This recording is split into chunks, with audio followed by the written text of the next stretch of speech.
खबर शामिल करते हैं सियालकोट से। इमरान अशरफ की रिपोर्ट के मुताबिक कत्ल के मुकदमे में मतलूब इश्तिहारी मुलजिम की बैरून मुल्क फरार की कोशिश नाकाम।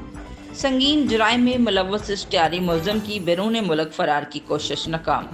मुलजिम को रेड नोटिस की बुनियाद पर गिरफ्तार कर लिया गया। मुलजिम ने बैरून मुल्क स्पेन फरार होने की कोशिश की। मुलजिम 7 तनवीर को सियालकोट एयरपोर्ट पर ही गिरफ्तार कर लिया गया। मुलजिम 7 तनवीर पंजाब पुलिस को मतलूब है। मुलजिम के खिलाफ थाना सदर वजीराबाद में कत्ल के दफात के तहत मुकदमा दर्ज था। मुलजिम के खिलाफ साल 2023 में मुकदमा दर्ज हुआ था। FIA NCB इंटरपोल ने मुलजिम की गिरफ्तारी के लिए रेड नोटिस जारी किया था। मुलजिम को बाद अजीब पंजाब पुलिस के हवाले कर दिया गया।